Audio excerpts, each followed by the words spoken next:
What's up, TAC listeners, and welcome to another episode of the Artful Chiropractor podcast.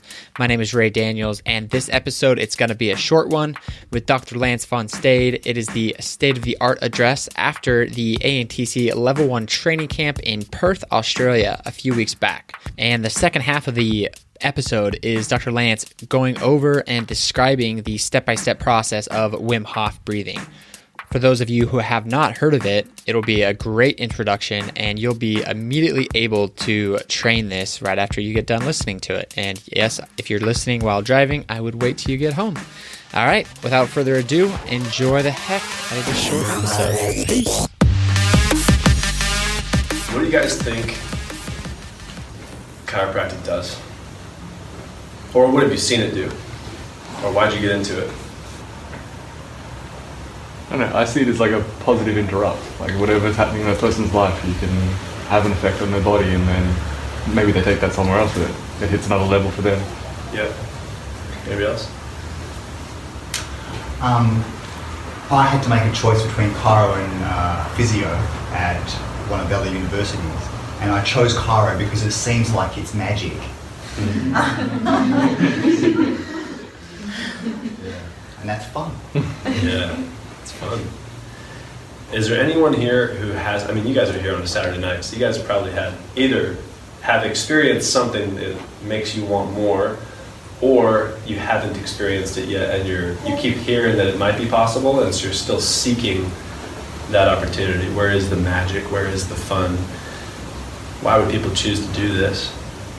And one of the benefits of having traveled to the countries and the colleges and the universities and meeting all these beautiful people is there's so much magic and so much fun. And for me now, every time we do a camp, we do a state-of-the-art address. And it's a nice way for me to be able to reflect on what's happened since the last camp. And I think this is my favorite back-to-back because having New Zealand and then a break, not having to work in between, having just family time, and then getting to come out here and see people like Beck, who has gone to 4 camps, has flown across the country, has put a lot of work in. I've seen her in the States and trained with her in the States. She's keeping this ember alive over here. She is, in large part, the reason why we've come back, because of them showing up in the mornings and keeping that fire alive is still a torch that shows the magic of chiropractic. Even though people may not be able to experience it every single day, you guys are working towards something that regardless of where you come out the other end of the system that you're in, I'm talking to the students in this perspective, you're entered into something that it's going to happen even if it's on accident. Because you're going to be giving interrupts to people's lives that make them question themselves, and that self-questioning is where the power is released. Last weekend, I talked about the elements of an artful chiropractor and what elements that we have chosen to train in Kairos. And I wanted to drop it in a little bit because I think it's helpful to hear, just from a checklist perspective, things that across the world a lot of people have contributed to the list. And power, intention, presence, integration, and adaptability. And that's not a list that you would typically find anywhere else. And even though as a chiropractor, there's this weekend, if you look at the agenda, it looks like we're training anatomy and biomechanics and speed and precision. But if you really reflect back on what we did in the camp today, how many times we actually tapped in to our love space, how many times we took a massive big breath in. And I always frame it in the biomechanics perspective at level 1, because no matter where you come from, you can connect with that language. That is something that will drive the mechanical component of the adjustment. But there's a side effect of it. Every time you take a massive breath, yes, you build intra-abdominal pressure, yes, you decompress your spine, but you have to exhale after that breath. And that exhale is the mechanism of connection in our body. That's why when we're stressed out, we go, whew, or exhale is the space. That's a moment between moments where your body gets to reconnect and find out, what the hell do I need right now? Is this still the strategy that I want to use? And so half of the camp, we trained presence.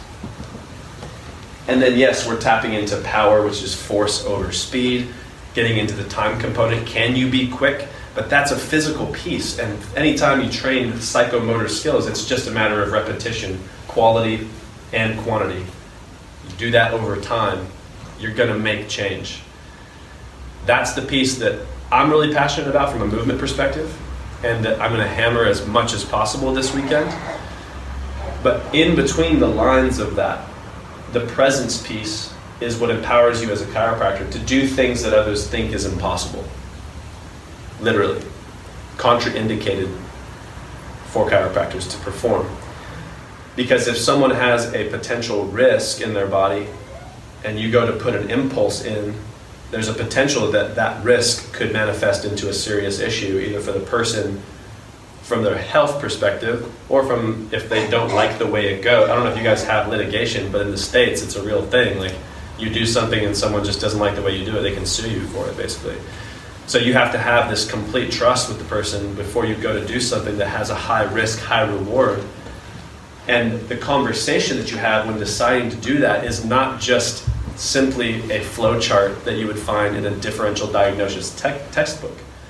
That is one thing, that is a system that can really help build efficiency in whether or not you're moving through a checklist to make sure that you cover all your bases. But in the end, when you go to apply your impulse to this person's system, you still have to make the decision on whether that's right. And if you've checked all the boxes, there are certain times when you check all the boxes and then that impulse doesn't go well. How would you have known that that was going to happen if it wasn't in the checklist? And this is where building the sensitivity to yourself, this is where building that sense of presence calms the waters of your mind and body. You don't have so much turbulence happening. And when you are calm and your waters are still, I talked about it at the camp today, all of a sudden you become so regulated with yourself. You become so familiar with who you are internally that when you start to get signals from the outside, as you set up on somebody and all of a sudden a muscle starts to get a little tight, you can hear that. You can start to perceive the subtle ripples in someone else's system. And that takes so much more training than just the physical strikes. You can do strike after strike after strike. You're going to get a little bit better every single day. Presence, like we talked about today, you do a 20-minute meditation, you might not have gotten the gold until minute 19. And if you stop at 15 minutes, then you never got the gold, then you just sat in silence, which is beneficial. But it's having that developed relationship with yourself. And that connection is a moment that you have to have in order to expand that into your external world. So as we're here, even tonight, how do you train presence? Because even right now, think about what's in your mind. You're looking at me. Every single person in here right now is making eye contact with me. But how many of you are picking up all the words I'm saying versus you're picking up a couple words and then you're like in your head just like processing what those words mean to you and whether this is something you want to continue to listen to? Is this applicable for me now? That conversation can't be had when you have your hands on somebody and their body is telling you something. It's not words that it's telling you, it's yes, yes, yes, no, no, no, no, no, yes, yes, yes, no, no, no, no, no, no, no. But if you're only listening to half of that and you're thinking like, oh man, is this my last patient of the day? Or I got 3 more on the books, whatever. That is, in that moment, so much information can be transferred back and forth. You're actually interacting with the wisdom of the body. And that wisdom of the body is that person's entire ancestral line that is very unique to that person. Some people have eaten berries, and so that person's system is not going to be attracted to certain berries. And that person got attacked by a wolf 3 generations back, and now that person has a little bit of like this tendency to be scared of dogs. And that person got raped when they were really young, and that you put their hands on their neck, their entire body is going to freeze up like this. And are you able to not have to say, oh, you had a wolf in your history? Like that's not what I'm talking about. I'm just saying, honoring the fact that the body stores memories as protection mechanisms. It's why we have a gag reflex. It's why we get this feeling of disgust when we see blood. These types of mechanisms that are built into the body to protect us are also working when your hands are on them. But we're also drawn to the sunlight for warmth. And we're also called to nourish ourselves with water because we know it's good for us. And when someone's loving touch is on you, there's a relaxation that can happen when the trust is there. And if your mind is on the next piece and it's not really with this person, it's similar to when you're at a party and you're talking to someone and they're kind of like looking over your shoulder, like, what was that? Who else do I need to see in this party? You're not really going to tell this person anything. You're not going to give them all the goods. You're not going to waste your time like really spilling your guts to this person. But when you meet someone that's like, actually, I really care about what you're talking about right now. I'm having a hard time focusing here. Do you mind if we step into a quieter space so I can really listen to you? And every time that they tell you something, you actually repeat it back to them. Did I get all of that? Did I miss anything? Wow, no, yeah, you got everything. You nailed it. That's connection. That's empathy, reflection. That's letting that person feel heard and seen. When you can do that with your hands, because there is no moment that you're missing with them. Some of you guys may have felt it today. We're about to put our hands on you. There's a lot of stuff happening in the room, but I go boom, boom, boom, boom, and as soon as I shake my hands, anything else is gone. And it's just, who are you? Where have you been? How can I serve you? What do you need right now? And just listen, listen, listen, listen. That's the presence piece. There's a lot of different ways you can train it. And I think the piece I want to leave you with tonight, I'm going to go through a couple more pieces, but I want to take you through a quick exercise because she mentioned stimulus. And I'm a freak for trying to find ways to distract myself. I use ice baths and spiky needles on my feet and things that make me distracted, that force me to flex the muscle of coming back into the present moment. And one of the most powerful things that I've found that I can do anywhere because it doesn't require equipment is Wim Hof breathing. Have you guys ever done that before? Is there anybody here who's never heard about it? I heard a rustle. Everyone's heard about Wim Hof? Man, this man's getting famous. So I would love to do one round of this with you guys. If you don't want to, you don't have to. It'll just take probably 4 minutes or 5 minutes. And Wim Hof is a Dutch dude, world record holder for sitting in an ice bath for the longest amount of time without dying, and hiking Mount Everest in his board shorts, and running a marathon in Death Valley, which is like 120 Fahrenheit. I don't know what that is in Celsius. It's hot. And didn't drink any water the whole time. And he controls his physiology using breath work. And a lot of scientists just called bullshit on him. And he said, well, test me. So they tested him, and they injected E. coli into his blood. And then within, typically it's like 2 or 3 days of recovery. It's vomiting, it's severe headaches, it's nausea, it's all of this stuff. And within a half an hour, he was able to completely get over that. And they measured his blood and saw this massive spike of white blood cells, and it just like, through his breath work, dominated this bacteria. Again, scientists are like, okay, you're a freak of nature. You must have had a lot of wolves in your past or whatever it is. So they said, now we have to put this more rigorously. And he invited 12 people. He said, I can train others to do this. So he brought 12 people together. The scientists said, okay, what do you need? How long do you need to train them? He said, maybe 4 or 5 days. So they gave him 4 or 5 days. He started taking people through this method. And then within 2 days, he said, they're ready. They can do this. So they injected those guys with E. coli. And then within 30 minutes or whatever it is, a significant amount of time less, they were able to recover this. So that to me is not like gold standard research, and now I'm like touting that as the latest and greatest. But when I travel and I feel like I'm getting a scratch in my throat, I do Wim Hof breathing. When I feel like I have some space and I want to just reconnect with myself, I do Wim Hof breathing. And if nothing else, it feels really good, and it trains my ability to build resilience to stimuli in my life. Things that happen, and that's it. No meaning on them yet. Because you could stand outside and some people might say it's cold.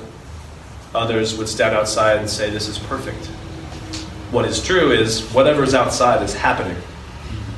There is a stimulus. It could be wind hitting your skin and evaporating sweat, and that person's a little cold. Or it could be the rustling of the trees is a stimulus, and the cars driving by, and the voices of the people walking by. These are all stimuli that are happening. And then we all create a story based on that, and then we label it with whatever we want to label it with, usually based on past experiences and whether that got our needs met or not. So for me, I like to train my ability to say, that just happened. That is a happening. That's a stimulus. And separate that from the story. So similarly to my feet right now, this is happening. It's a stimulus. Every 6 or 7 seconds, I feel it. Doesn't mean anything, it's just there. And then I'm back doing what I know I want to do. I want to contribute. That need for contribution is more important to me than my need for comfort. And similarly with this breath work that we're going to go through, you will notice that the first minute is very cozy and comfortable and kind of interesting. You might hear people kind of like make noises, and you'll be thinking about external stimuli. And then all of a sudden, after about a minute, that stimuli will switch, and everything else gets very dull and dim, and the stimuli start to come from inside of you, right around your solar plexus, as your diaphragm starts to go through a little bit of a contraction, and then you start to move tension throughout your body as the wisdom of your body starts to say, hey, homie, oxygen's pretty important. We might want to get some of that pretty soon. Similar to when you need water, you're going to start to feel thirsty. We don't have really a description word for the emotion of I need oxygen. Some people will say, yeah, pain. That's a story. There will be a stimulus. You can choose to label it whatever you want to label it, but pain is not in my vernacular for this exercise. It used to be, and it was really uncomfortable, and over time you cultivate a trust in the messages of your body. So how this goes is 33 breaths. On the last breath, you exhale, not all of your air, you just simply let the air fall out of you, and when it stops falling out of you, you just close your airways and sit. You can listen to what's happening, you can move into whatever position you want, you can get up and walk around, you can sit down and lie down, and you just participate, however you want to participate. There is no wrong way to do this. You go until your body starts to produce messages and suggestions that oxygen would be helpful. And what I invite you to do is when you feel that message to just say stimulus. Sometimes people like to go, that's interesting. There's the author of, what is his name? Ben something. He's a conductor of an orchestra, the Philharmonic in Boston, I believe. He wrote a book called The Art of Possibility, and he says that's fascinating when things are in the world that many people would label the stories that are unenjoyable. He says, that's fascinating. Oh, that guy cut me off. That's fascinating. So that's another piece. If the breath starts to get to the point where I really want air, that's fascinating. For me, it's stimulus. It means nothing. It's not even fascinating, just stimulus. Message. Stimulus. Thank you, body, for producing a stimulus. Stimulus. It will get more and more frequent. At any point, you have the choice to breathe. And that's the other invitation I give to you, is to go as long as you like, but at the end, I really hope that you can choose to breathe. Not wait until it's, you have no choice. Your body panics and takes over and an involuntary has to breathe. You just simply go until you no longer feel that the benefit of doing it outweighs the benefit of breathing. And then you make a choice to breathe.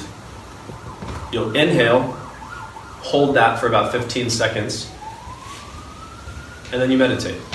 Or do whatever you want to do. You can just sit here and watch other people meditate. We'll only meditate for about a minute, and we'll just do one round. In New Zealand, we did a couple rounds. I was feeling a little under the weather when I gave my talk, and I wanted to start with it. But I got a lot of positive feedback from people who did it, who had never done it before, and so I wanted to drop it in here and then use that for the rest of the talk.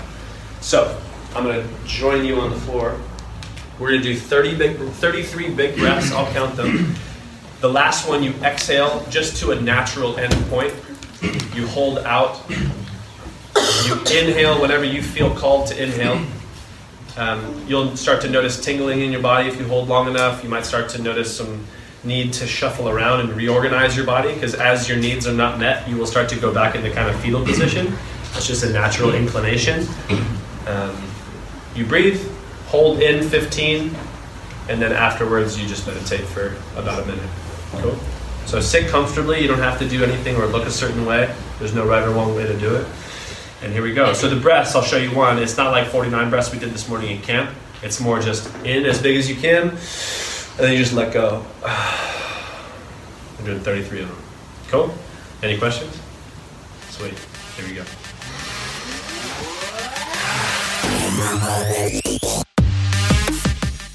All right, TAC listeners, if you enjoy this one, head over to iTunes or Stitcher so you can subscribe to the podcast and get an automatic download of our newest episode each and every week.